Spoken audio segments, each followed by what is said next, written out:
right band.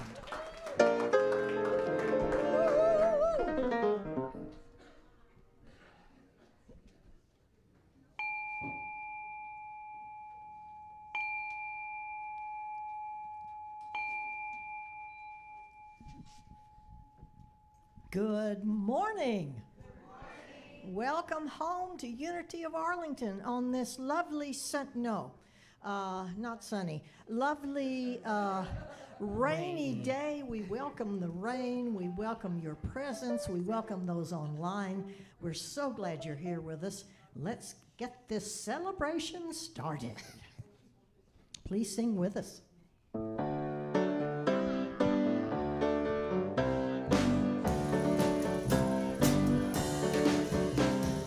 Think of your fellow man, lend him a helping hand, put a little love in your heart. You see it's getting late, oh please don't hesitate, put a little love in your heart. And the world will be a better place, and the world will be a better place for you and me. Just wait and see.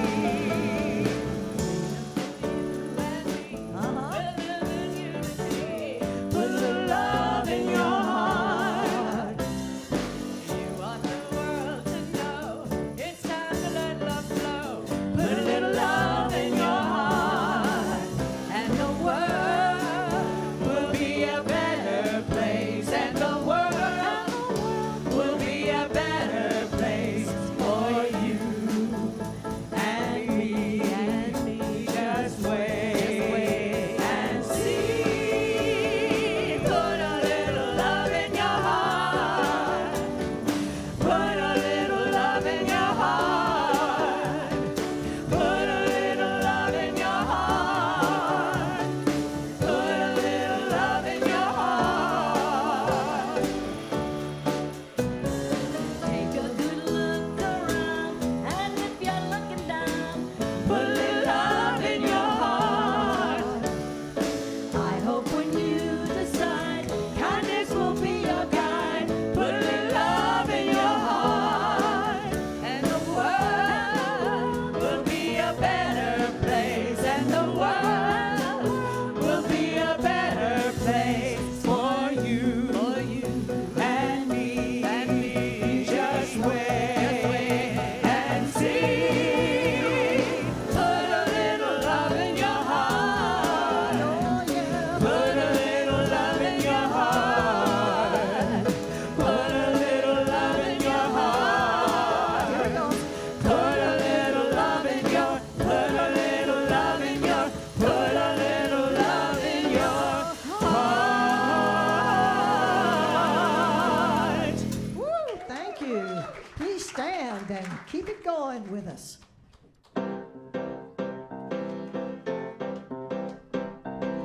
Take a look at the person next to you. Recognize the God in you. Feel the love in the sanctuary. Lift your voice and repeat after me. We come together. We come together. We come together. We come together. We come together. We come together In the name of love, we come together. We come together. We come together.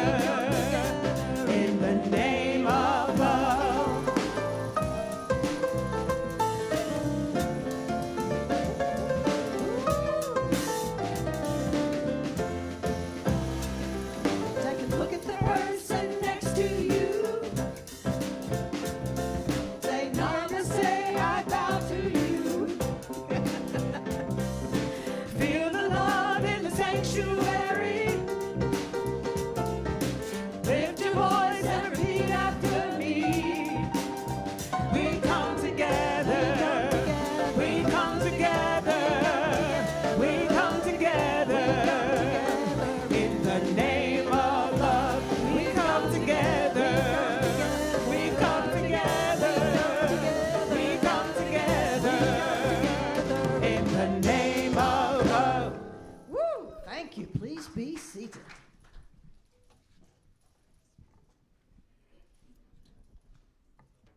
Good morning.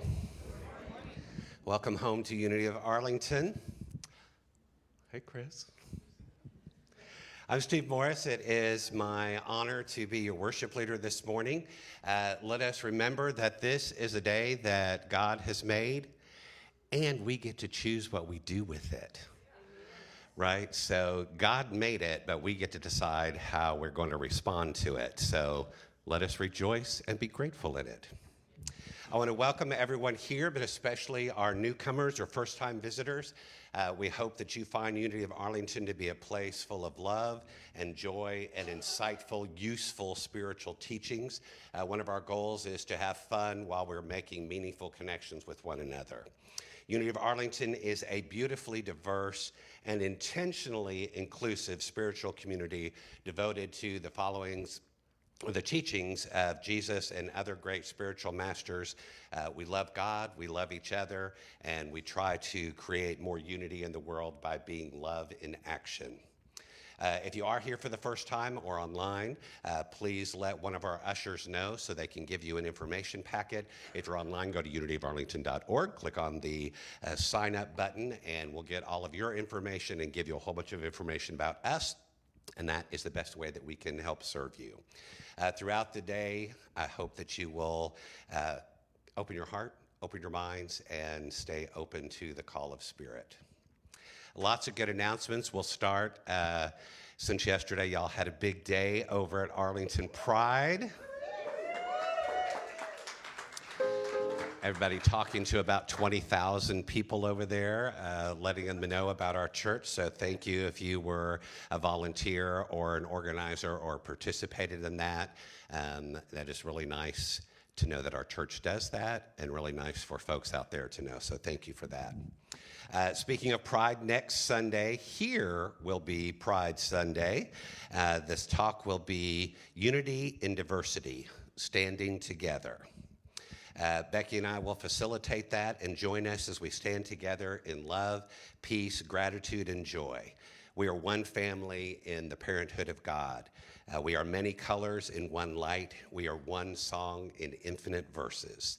We are diverse, yet individually unique, gathering fully representation of the community of God. So let's come together in joy and celebrate our shared humanity and our shared knowledge of the divine. Juneteenth, on Thursday 19th, Joe Rogers, along with Jeanette Robinson, who'll be singing later, Crystal Williams and Robert Rouse, all who have performed here, are going to be performing at 9 a.m. That's in the morning, the a.m., the early 9 o'clock. It'll be the second time in Joe's life that he's been awake at that time. Third.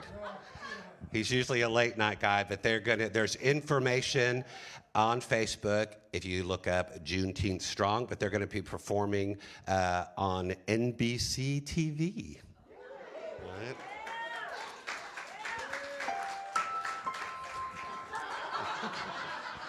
Right?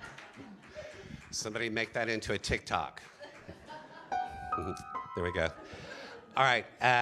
On Sunday, June 22nd, as part of our Pride celebration, we will also be blessing the Peace Pole. So our Peace Pole has been renewed and vitalized, and some of you are like, what is that? Well, come next Sunday and find out.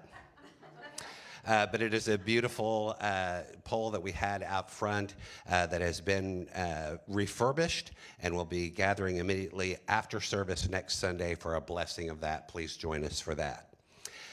Now I have a search committee announcement that hopefully you all are here for and excited about. In 2 weeks, we are going to be welcoming a new minister candidate. They will meet with the board and church leadership, and there will be several times that the congregation has a chance to meet with them as well. So I'm going to talk about that first. Saturday, June 28th, put this on your calendar, at 2 o'clock until 3:30, there'll be a class workshop, and anyone is available to come to that, so that will be in here, so you're invited to come to that class. After church, on Sunday, June 29th, they will be the guest speaker. So Saturday, class at 2 o'clock. Sunday, they'll be here in the church.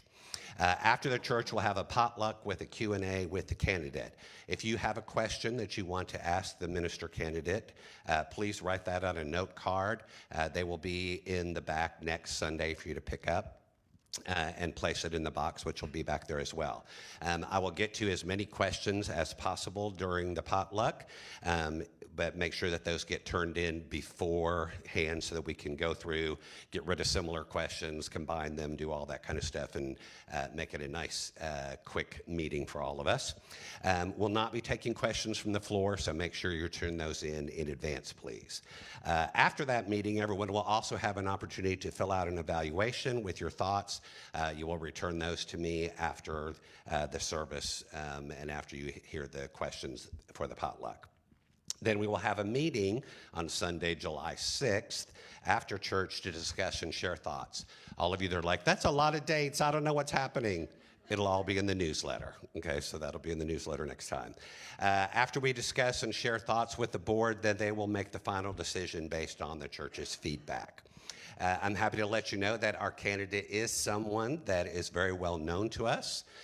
She's been a member of the congregation here for 17 years, and after reviewing her qualifications and conducting interviews, the Search and Find Committee has recommended to the board, and the board unanimously agreed to move forward with this process with our very own Becky Rickey.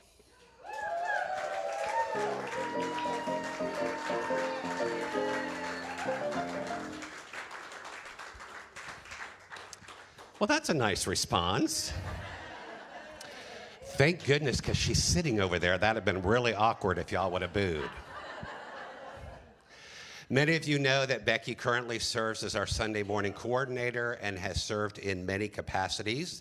She's been a spirit group leader, a co-leader of the prayer chaplains, and many other assorted jobs. She was ordained in 2005 at as an interfaith minister with New Seminary. After the ordination, she immersed herself in learning and living New Thought principles and has experienced life in a wholly new way. She went to Bright Divinity School and took a couple of classes there. Worldwide Ministry, she has taken 3 or 4 classes with them in the past, as well as Center for Spiritual Living. I have all the courses if you need to know their names, but I'm not going to go through all of those. If she is chosen as our next minister, she will go through a special dispensation program through Unity Worldwide Ministry to become a licensed Unity minister. As an ordained interfaith minister with a love for the divine spirit that runs through all religions and a heart that has found a home in unity and New Thought teachings, she says that she is called, capable, and ready to serve this congregation.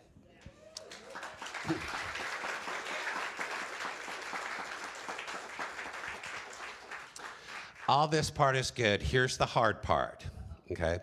I have asked Becky to keep all discussions within the time frame of the that we have set up for Search and Find, right? So she is not supposed to be talking to you or campaigning with you or sharing her thoughts or her hopes or her ideas until that time, right? She's not going to be answering questions. She's not going to have private conversations or private meetings with you guys unless it is during the scheduled time. That is for her safety and protection as well as the church. Please be respectful of this process. Please do not engage her in personal interview times. Annalisa, who's already texted her 3 messages. All right, this also includes board members, lay leaders, congregants, friends. All right, please be respectful of the process. You will have an opportunity to talk to her, to gather information, but please respect these boundaries. If you have any questions prior to any of those times, please contact me. I will get you any information that you are in need of. All right? Let's all take a deep breath in. And good things are on the way. Now, our song leaders are going to come up and they're going to lead us in My Soul is Welcome Here. We'll take a few minutes to greet one another in the middle of the song. If you're online, please say hi and tell us where you're coming in from. If you're here in the sanctuary, remember everyone has different needs in terms of personal space. So high fives, handshakes, hugs are all acceptable. Just do what is most comfortable for you and the other person, please. Let's sing. All right, please stand and sing with us. I'm in the right place at the right time. I'm just where I'm supposed to be. I'm in the right place at the right time. I'm just where I'm supposed to be. Oh, my soul is welcome here. Oh, my soul is welcome here. I am getting the message loud and clear. My soul is welcome here. Please greet one another.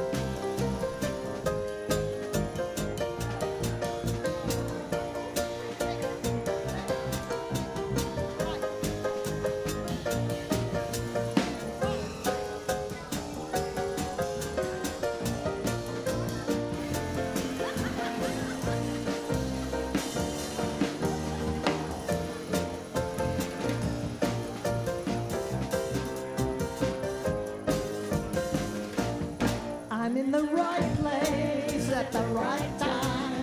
I'm just where I'm supposed to be. I'm in the right place at the right time. I'm just where I'm supposed to be. Oh, my soul is welcome here. Oh, my soul is welcome here. I am getting the message loud and clear. My soul is welcome here. I am getting the message loud and clear. My soul is welcome here. Woo, thank you. Please be seated.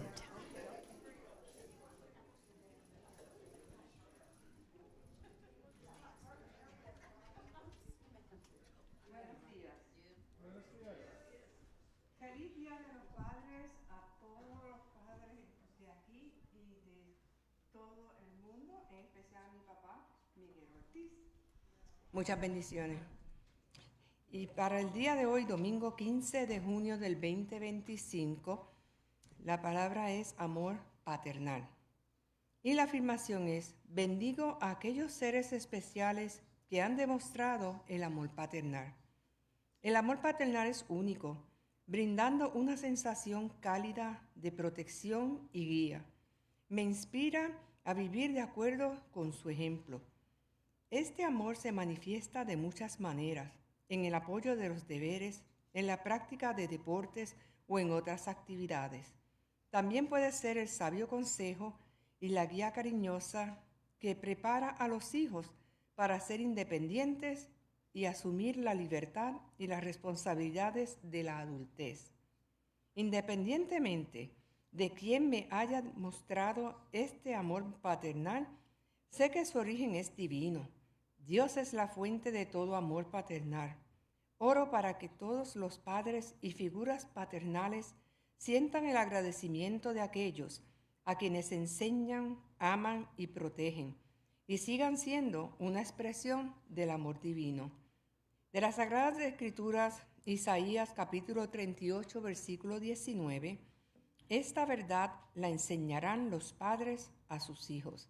Nuevamente la palabra de hoy es amor paternal y la afirmación es: bendigo a aquellos seres especiales que han demostrado el amor paternal.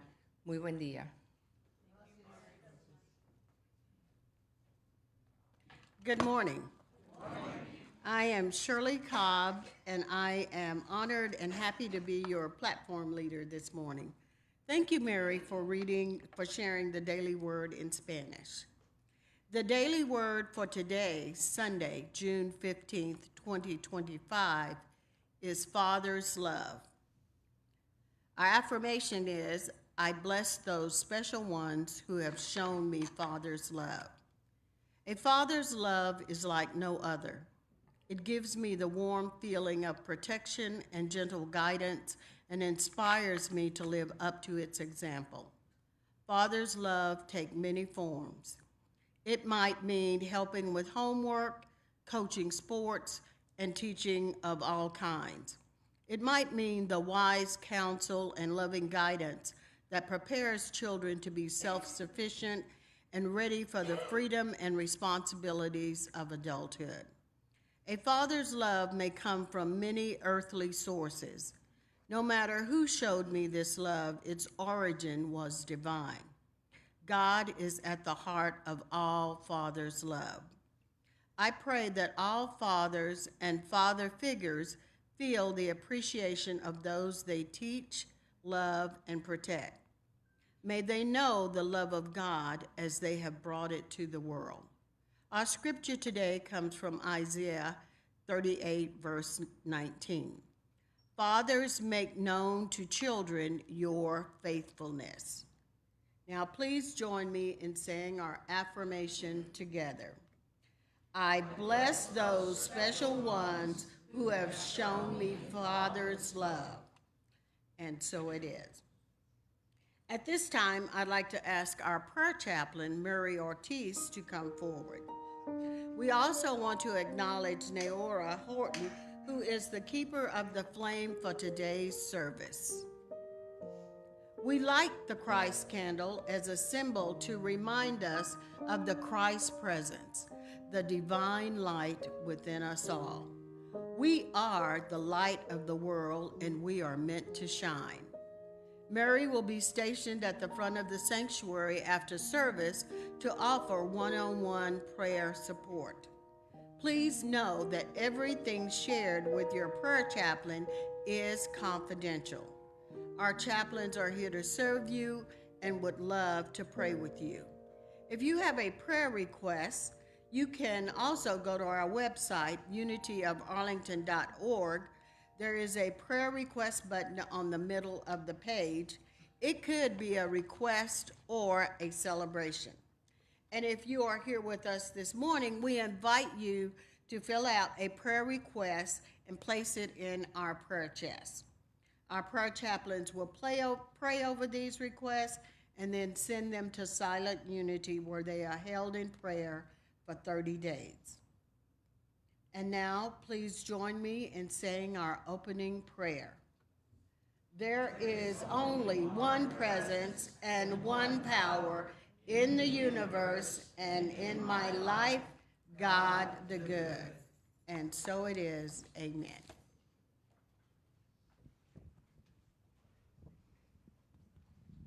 Well, Steve had to, well, he's leaving now. Bye, Steve. He has a very busy weekend, so he's going to run. And I am going to have the honor to introduce our speaker and our guest artist. And, our wonderful, wonderful Michael Brundy is back with us this morning. And I could not imagine a better person to be here on Father's Day. And, we all know Michael is a well-known speaker. He brings such messages, such joy to everyone he speaks to.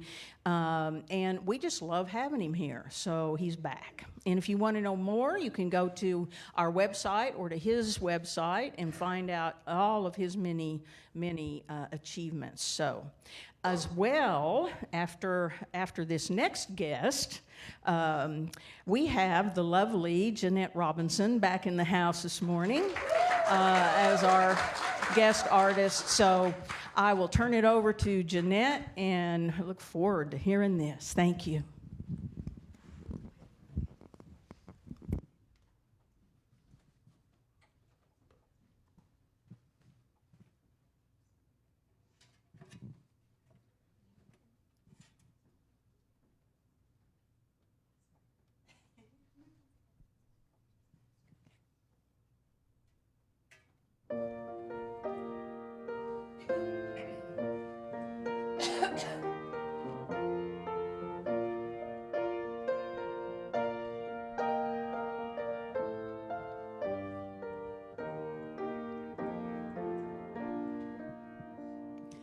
Nothing is ever lost. and we are not forgotten. We are living in the heart of God. Nothing is ever lost, and we are not forgotten. We are living in the heart of God. We are living, we are living, we are living in the heart of God. We are living, we are living, we are living in the heart of God. Morning sun coming through the trees, and the green leaves shimmer in the summer breeze. Songbirds singing to the honeybees, living in the heart of God. We are living, we are living, we are living in the heart of God. We are living, we are living, we are living in the heart of God. After the dazzle of the day is done, the moon makes love to the setting sun. The stars come twinkling one by one, living in the heart of God. We are living, we are living, we are living in the heart of God. We are living, we are living, we are living in the heart of God. Nothing is ever lost, and we are not forgotten. We are living in the heart of God. Nothing is ever lost, and we are not forgotten. We are living in the heart of God. We are living, we are living, we are living in the heart of God. We are living, we are living, we are living in the heart of God. We sleep in dreams bold, deep and bright, sailing through the velvet night, refreshing the soul and the spirit's delight, living in the heart of God. We are living, we are living, we are living in the heart of God. We are living, we are living, we are living in the heart of God. We are living, we are living, we are living in the heart of God. We are living, we are living, we are living in the heart of God. We are living in the heart of God. We are living in the heart of God. Nothing is ever lost, and we are not forgotten.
and that's really true.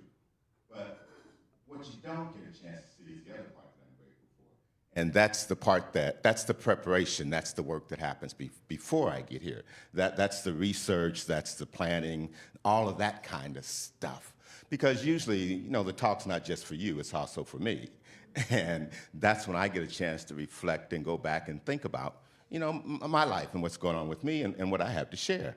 And this being Father's Day, hey, that's a great time for me to reflect and think about my dad and think about Father's Day. So for that, I'm extremely grateful just for the opportunity to do that. The other thing, too, is I didn't know this until just a couple of moments ago, but I may not get a chance to come speak here very often in the future. Especially since the person who schedules me to speak will probably, hopefully, if I had my bet, would be up here more often. But my mother wanted to come this morning, and I told my mother that she couldn't come. My mother doesn't like being told no, and especially that she can't come to my parties. She doesn't like that.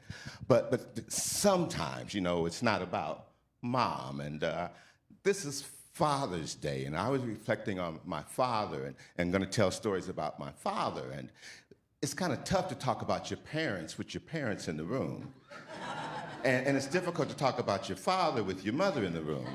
Because one, she's going to correct you, she's going to tell you what you got wrong, right, or whatever. And it's my story. So, hopefully you'll invite me back again so I can have Mom be here. But I thought Father's Day wasn't quite appropriate, really. We celebrate the heck out of mothers, and I love mothers. God knew that I was going to need extra help, so I got two. So, I'm down with mothers, but fathers, we didn't even make Father's Day a holiday until 1972. Mother's Day is the second most popular holiday in the country behind Christmas. Father's Day is down there like around 13 or somewhere. We don't give fathers, I don't think, enough credit. And, even the basketball players, the young kids, the first thing they say is, oh, thanks, Mom, thanks, Mom. They seldom say thanks, Dad, So Father's Day is a special day, and I hope I get a chance to make that one up to Mom. It's going to take a lot, but I think I can work on that one. See, when I was growing up, I had this strange idea about what life must have been like for my parents before I got here. My parents married right out of high school. They were young lovers, teenage parents, okay? And my sister, she was born within a year after they got married. And they were in New Orleans, and they stayed with my grandparents' house on my father's side. So you can imagine that wasn't very cool for my mom. She's staying with my dad's parents. And they had goals and dreams and plans for him. And, she kind of deterred him from some of those. At least that's what they would say, okay? But they moved from there because after a while, my mom, who was having it tough, she said, heck with this stuff. And so she left and went back to Kansas to her mom. But she was carrying my new sister coming and my first sister. So my dad, being the kind of man he was, he wasn't going to let his family get away. So he ran up to Kansas right after. And they moved into this two-story home and back in those days, the people would rent out the upstairs of their house, and they lived upstairs with a couple other families, and they shared the bathroom, the kitchen, that kind of stuff. But when I was born, when I came around, they had enough time to go through that early marriage stuff and being young and getting new jobs and moving new places. They had enough time to get over having the first two kids. And when I was coming along, they got a new house, a two-bedroom house, a bedroom for my parents, a bedroom for me, and a porch that was enclosed so they could make a bedroom for my sisters. And it sat right on the edge of the city park, which had a pool and a baseball diamond.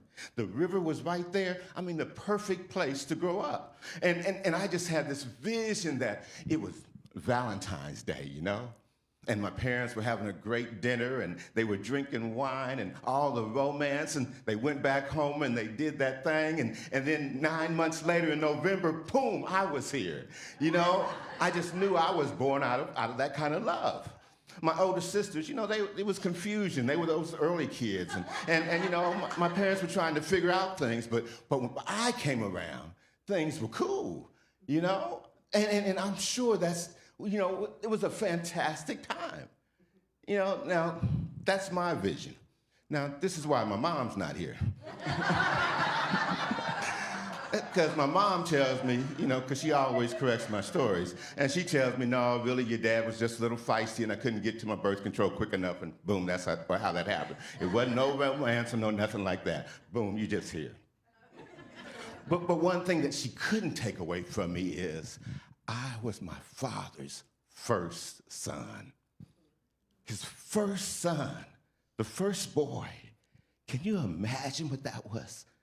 I was born with pride, you know, with love. I was his first son. Now, I don't remember it, but they tell me that he lifted me up to the sky and he picked me up and said I was going to be great and saw great things. And that's what my dad always did. He always picked me up. You know, I can remember being a little toddler, and Dad would come home from work, and I'd be running up to him, and he would pick me up and swing me around and show me the world from his perspective, from his point of view. He would pick me up and talk to me and look me dead in the eye and tell me about great things that were to come. If I was playing down on the carpet, Dad would get down on the floor right there with me, and he would play with me. He would always pick me up. Even as I grew and got older in junior high and high school, and much too big for Dad to actually pick up. But when things didn't go right at school or with girls or with sports, Dad would be there to always pick me up. He always picked me up. My dad's been dead for 20 years now, and he still picks me up. I still hear his voice, and he picks me up. I still feel that rough, scruffy beard when he hugs me, because he still picks me up. I still smell the Old Spice, the cigarettes, the scotch, whatever it is, and he still would always pick me up. You know, in my dad's eyes, this is also why my brothers and sisters can't come. I was the first son, and I couldn't do no wrong. You know, no, the rest of them, they might mess up, but not the first son. No, I could do no wrong. And I understand what that's like, too. You know, because you see yourself in your children and your first son. You imagine them doing great things and things that, you know, it's like a mini me. He's going to be even better than what I am. And that's how my dad always saw me and always treated me. I think our fathers are like, they see us like God. They're a reflection, like a mirror. You know, when I talk about God, I have to try to clarify that, because we all have different concepts of God. And God has male properties as well as female properties and all kinds of everything in between, because God covers everything, okay? And I don't mean the anthropomorphic God with arms and eyes and all that kind of stuff. I talk about God as the spirit, the indwelling spirit that's in all of us, just always there. And sometimes that spirit shows up like a father, you know, protective, caring, looking out for you, teaching you, showing you things. And that's what my dad was. I think that's what fathers are. They work just like God.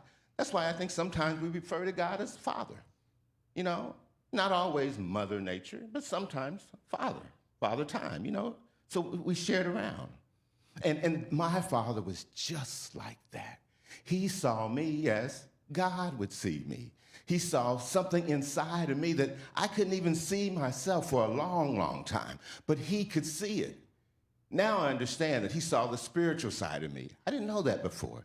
Now I understand that, you know, with age comes a lot of wisdom, so he could see things that I had no idea of seeing. He knew that I would do things that I had no idea that I would do. But the other thing is that he's the one who helped me learn all of those things. I started thinking about all the things I had learned from my father, and the list got to be too long to even share with you guys. You know, but I can remember when he taught me how to ride a bike. Now, I can't remember when he taught me how to walk, okay? But I can bet it was the same way, though, okay? Because I know when I was trying to learn how to walk, I fell down and fell down and fell down, and Dad kept coming and saying, you can do it, you can do it. But I remember on the bike, he would hold the back of that bicycle seat, and I'd be riding along, you know, and after they take off the training wheels, and he'd be running, and I would be just cool as could be, just pedaling along, knowing Dad had me, and knowing I was so secure, and Dad would let go, and as long as I thought he was still there, I was just going wild, and I'd look back and and then I'd fall, you know? And I'd have bruised knees and elbows, and he'd say, oh, come on, you did pretty good.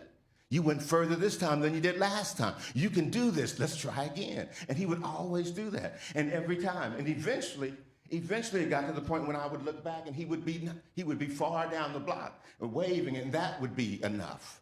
He didn't have to be so close to hold the seat for me. Just knowing he was there would be enough. Now, when he taught me how to swim, oh, that was a different matter.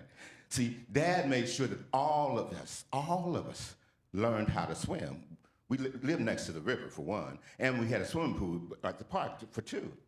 So he made sure that we went to the Red Cross offered swimming lessons, so we all learned how to swim.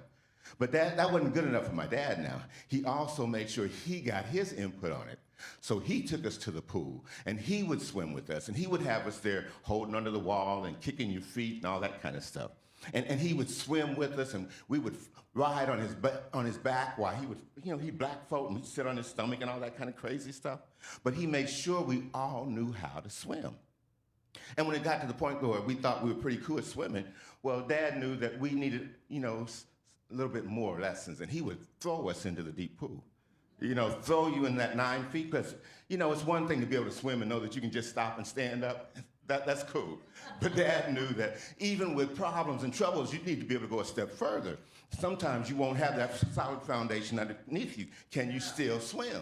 And what Dad would do, he would grab us and he'd throw you in. And you know what? You would swim.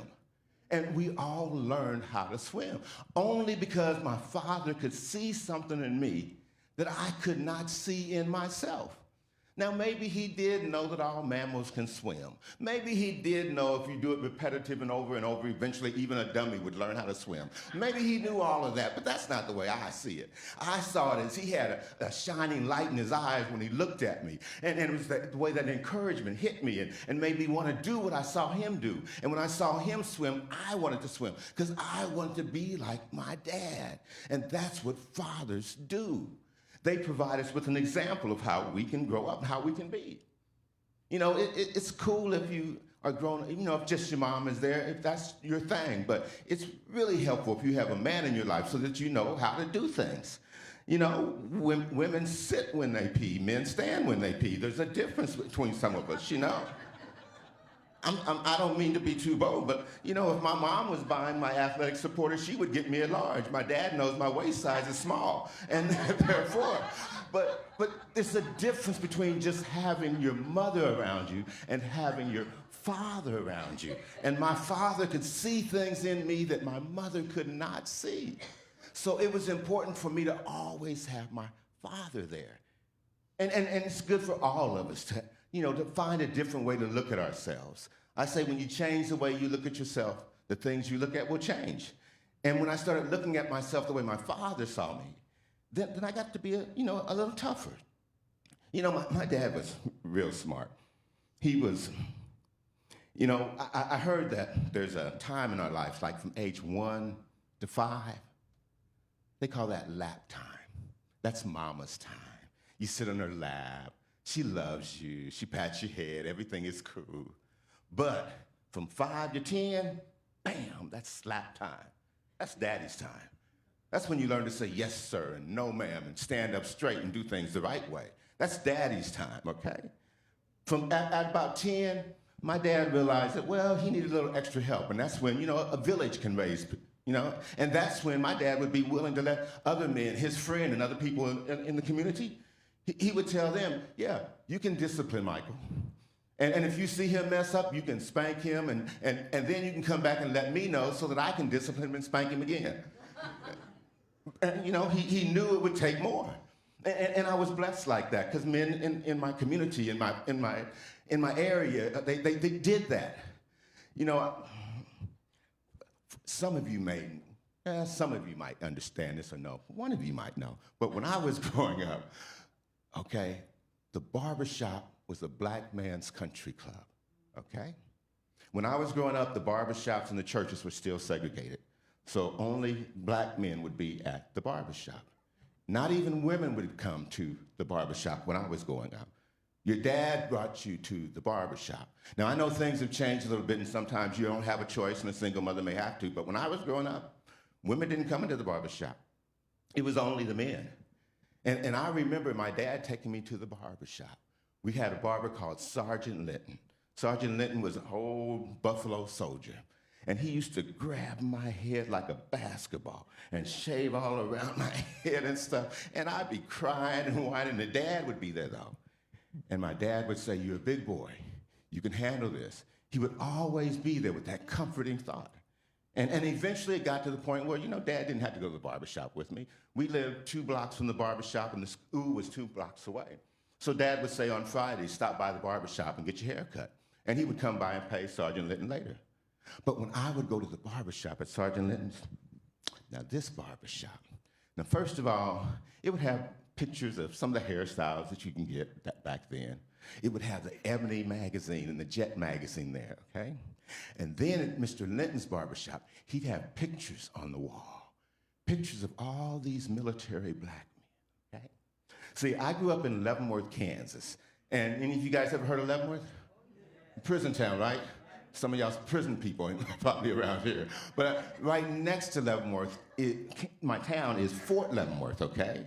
So at Fort Leavenworth, it's got the Command and General Staff College there. So if you're in the Army, if you go above the rank of major, you have to come there to go to college to learn how to fight wars.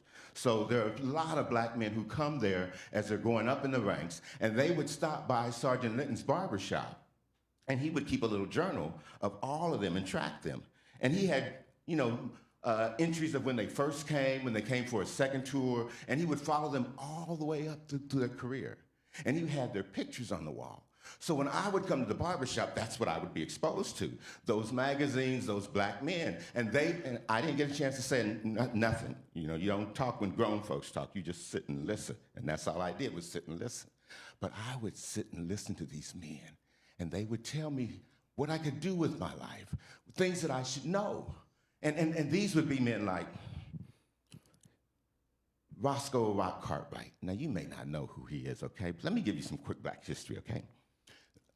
In World War I, we had one black general. His name was Ben O. Davis. In World War II, we had the second one. That was his son, Ben O. Davis, Jr. We didn't get another one until 1972. That was Roscoe Rock Cartwright. He was at the barbershop, okay?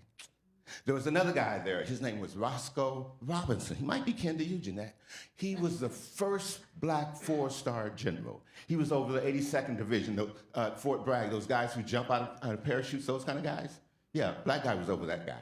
There was a guy there who ended up being over all the communications in Vietnam. There's a guy named Harry Brooks who was Colin Powell's mentor. And then one day I was sitting in the barbershop and the second in command of the post walked in, and that was Colin Powell. Okay. Went to my mother's church, was friends with my grandmother. So I grew up with those kind of men, those kind of father figures. Always helping me go along, telling me about what I could end up doing. There was a guy there named, turned out to be General Beckman. He turned out to be the president of the University of Prairie View. So all these men, now they weren't great when I saw them. They were just guys on their way up. But later on, they all turned out to be generals, but they all found a way to pour into me. And that's why I don't think everybody has to be a father to do those fatherly things. You can be a stepfather, a godfather, a mentor, somebody even just at the barbershop. And I was blessed just to have those. Now, I'm not a natural biological father, okay? I'm a stepfather. But do you know there are tons of people who made it through life because they had stepfathers? Somebody who was willing to raise somebody else's child and to be there. So you don't have to be the father to make the difference. You can be a stepfather and still make a difference. One of the most Well, one of those big guys that we always talk about, you know, the big teacher guy, Jesus. Yeah, he had a stepfather, right? I'm just saying, you know, stepfathers, if you want to go places, get you a stepfather, you know?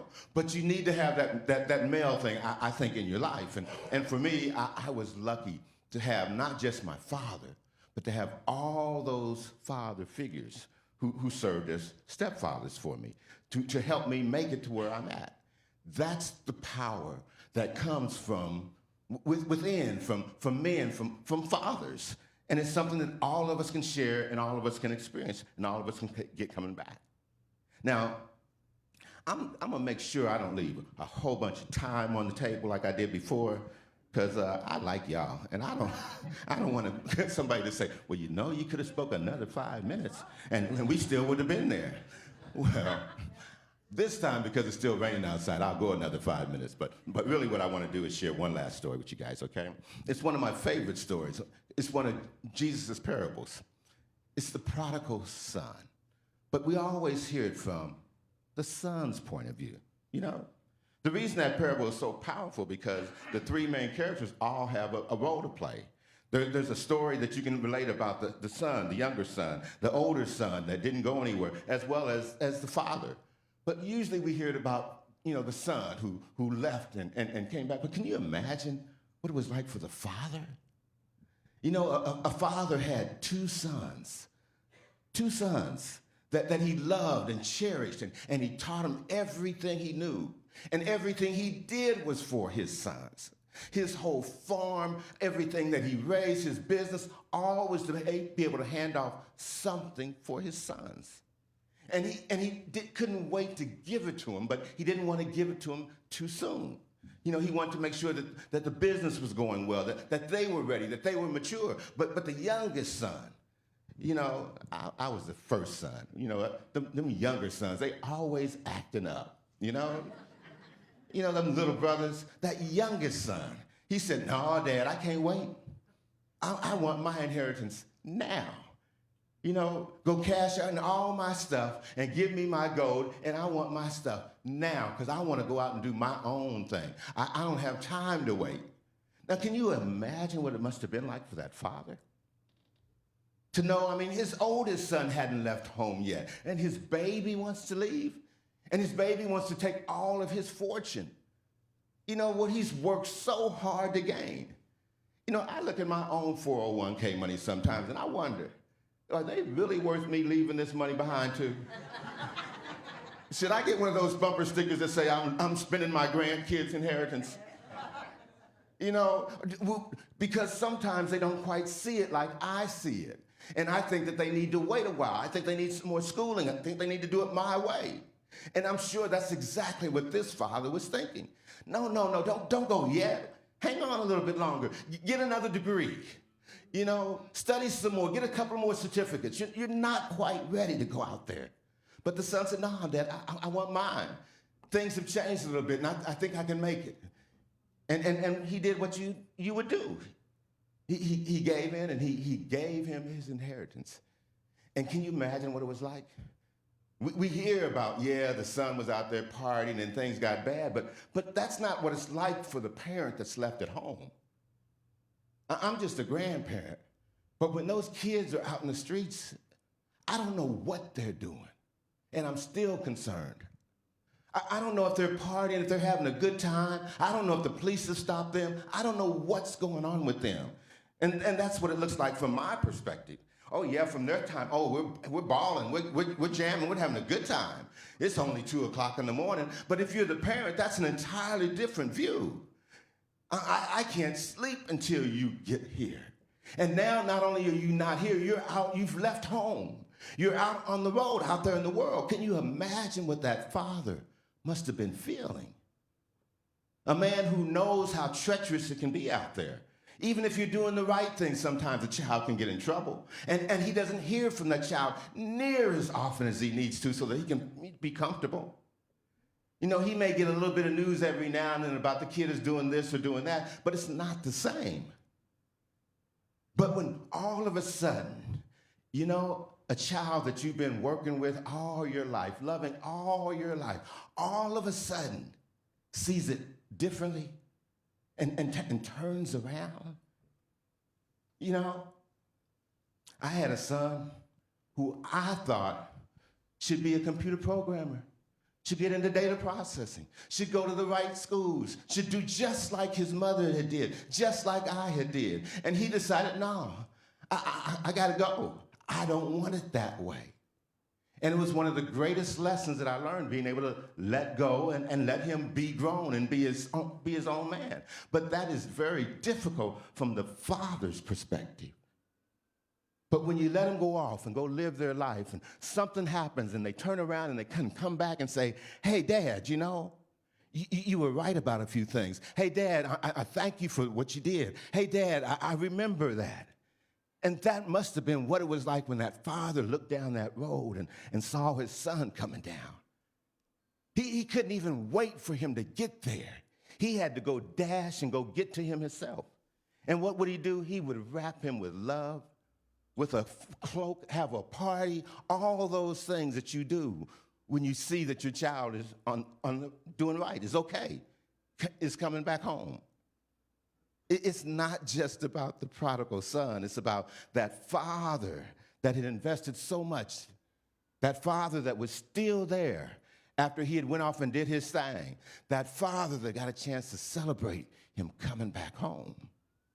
I think that's a metaphor for spirit. That's a metaphor for God. I don't think that God, whatever, says that you got to go do it left or right or this way or whatever. Go live. And God, I think, hopes that you get it right. And I think God thinks, oh, when you get it right and you come back, I'll be so happy. You know, I think that's the metaphor. And that's the joy of Father's Day. Because that's what we get from our fathers.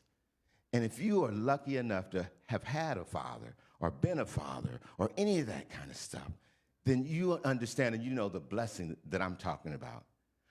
I was Joe's boy. I'm still Joe's boy. My father's first son. My first son. And I love him just as much as in the beginning as I do now. And I learn from him still. He's always here with me. And right now, he's saying, Michael, sit your butt down. So, folks, that's my story. I'm sticking to it. Happy Father's Day.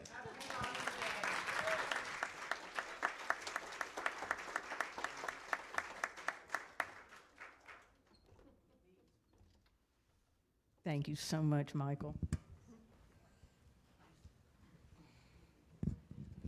And now is the time that we get to share in prayer and meditation. So it's during this time in our service that we remove any items from our laps. Put our feet on the floor. You can wiggle just a bit. Roll your shoulders, get comfortable, and take a deep breath. Just allow your hands to rest comfortably. And take another breath, a deep cleansing breath, and exhale. And if you haven't already, close your eyes or lower your gaze. Relax. Take that breath. And as your breathing returns to normal, become aware of the comfort that you feel in this space right now. This is the time to fully acknowledge the presence within. This is the time when, with each in-breath, we drop into the place of spirit within us. With each out-breath, we relax and gently release into the infinite universe, consisting only of God, by whatever name you call God. We recognize and allow the presence to gently cradle us and hold us and support us. In this space, we understand that we are not alone. We realize that there is no separation. There is nothing between us and spirit, nothing between us and our brothers and sisters on this journey. we are one. So as we move through this meditation together, if you will, allow my words to be your words. I sit in this room, in this sacred and safe space, and I know that I can share my concerns and cares with the Spirit that loves me, supports me, and that will never leave me or abandon me, because it's not possible. I am aware that the fatherly love is a part of divine nature, and it is a presence that is never an absence. I remember and I express gratitude for all those in my life's experience that have provided fatherly love, that guidance, that advice. It may have been a parent, a grandparent, or some other family member. It could have been an inspiring teacher or a coach or a kind neighbor. But I give thanks for the quiet strength, protection, the compassion, and sometimes the discipline that I didn't even realize that I needed. Thank you to the fatherly figures that have been there just when I needed them. And thank you, Father God, for showing me your ways always, loving, compassionate, gentle, and protective. Your light, your love, your power, and your presence is with me and a part of me. I am so blessed. And I am certain that when I share my deepest desires, thoughts, hurts, and gratitude, that I am heard. And more than just heard by God, I am embraced. I am fully seen and fully loved, knowing that I have the undivided attention of the universe. I am content to breathe and wait. I wait in the silence for that still small voice or that clear, full-throated response. And I wait expectantly in anticipation and sure that the answers will always come. It is not in the nature of God, of the cosmos, or of the universal presence to ignore any communication from me. I am its precious child. And while I am waiting, I remember the answers from Spirit that come to me in so many ways. I need only be aware. I choose to be patient and know. When I least expect it, I may hear, feel, or sense physically a response. I may have a knowing or a certainty or a gut feeling about the path to take or maybe not to take. I know to be aware of people I encounter and experiences that we might share, situations where I might find myself in, where I receive the answer I've been wanting. I might hear a meaningful song or a piece of music at just the right moment to affirm an answer for me. I pay close attention to nature.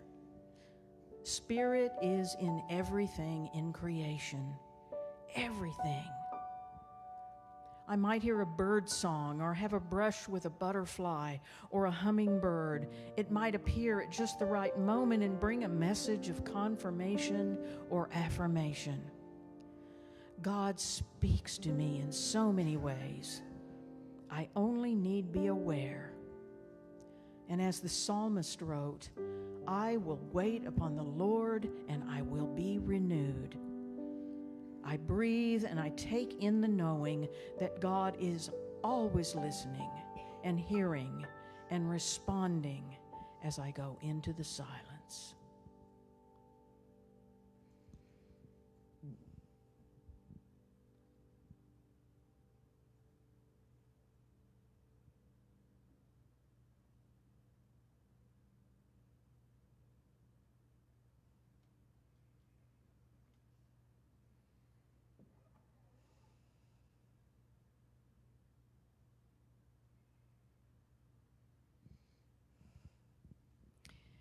As I return from the silence, I am grateful that the love of a father is always provided as needed, and for the reminder that Spirit never stops speaking and communicating with me. Thank you, Spirit, for this knowing. Thank you for the patience to wait and be aware of the messages that you have for me and the assurances that they will come. We know that all is well. We say thank you, thank you, thank you, God. And so it is. Amen. And so as we return to the room, we open our eyes, we stretch, and when we are ready, we sing, I am so blessed.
Amen.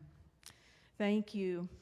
And now is the time in our service where we get to bless and share our offertories with Unity of Arlington and our spiritual family here, because it is these blessings that help us to do our mission, which is we empower people to live thriving spiritual lives. So if you wish to give this morning, we've made it very simple for you. We have a basket in the foyer. We also have an iPad Square at the back where you can use your credit cards. You can go to unityofarlington.org and press the donate button and use a credit card there. We also use Text to Give, the Tithely app, which is very safe and secure. And there's always the good old U.S. Postal Service. You can mail that check in, and we will appreciate and be grateful for all of that. So before we do that, let us say our offertory prayer together. Together. Divine love through me blesses and multiplies all that I am, all that I have, all that I give, and all that I receive. And so it is. Now, during our offertory music, which are Jeanette, the singers, and got some more special music for you are coming up, feel free to go back to the iPad if you want to do that, and just think about our service today and the things that you have gleaned here today, and enjoy this music. The little birdie told me that if I sing, you'll sing with me. So if you know it, please sing along. Oh, let me love in a holy, holy way. Let me love That's right. in a holy, holy way. Oh, let me love in a holy, holy way. Let me love Y'all got it. in a holy, holy way. Oh, let me know that love is all around me. Oh, let me know that love is all around me.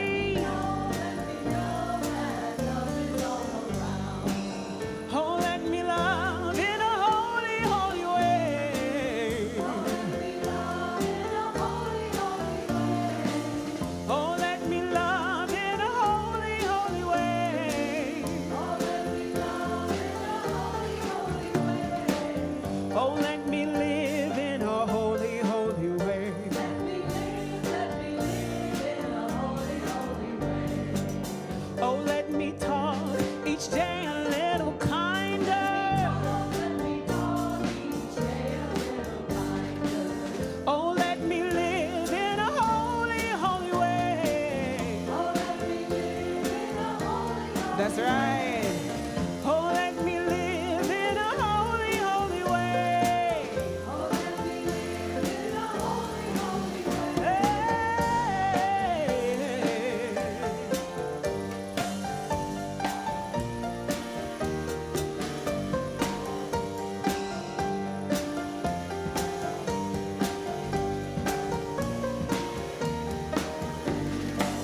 Oh, let me serve in a holy, holy way. Let me serve. I hear y'all singing. Oh, let me share the good that's overflowing. Uh-huh. Oh, let me serve in a holy, holy way. Oh, let me serve in a holy, holy way. Oh, let me serve in a holy, holy way. Oh, let me serve in a holy, holy way. Oh, let me love in a holy, holy way. Let me love in a holy, holy way. Oh, let me live in a holy, holy way. Let me live in a holy, holy way. Oh, let me serve in a holy, holy way. Let me serve in a holy, holy way.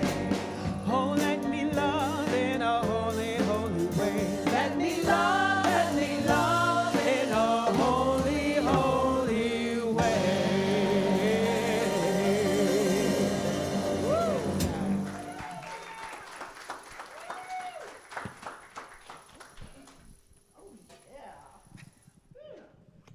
Love us some Ricky Byers. And some Jeanette Robinson. Singing Ricky Byers. So, now is the time to join together in the saying of our offertory blessing together. We accept these gifts with gratitude. We bless the gifts and the givers. We share them with joy. We use them with wisdom. We are blessed, grateful, and prosperous. And so it is. Amen. And now let's join in saying our community prayer together. We are here to shine as the light of God. We are here to embrace as the love of God. We are here to stand in the truth as the power of God. We are here to radiate as the presence of God. And wherever I am, God is. Oh, and so it is. Song leaders, I just want to thank you so, so much, everybody, for being with us this morning and spending your Sunday here with us. And yes. All right, please stand and sing with us on our closing song.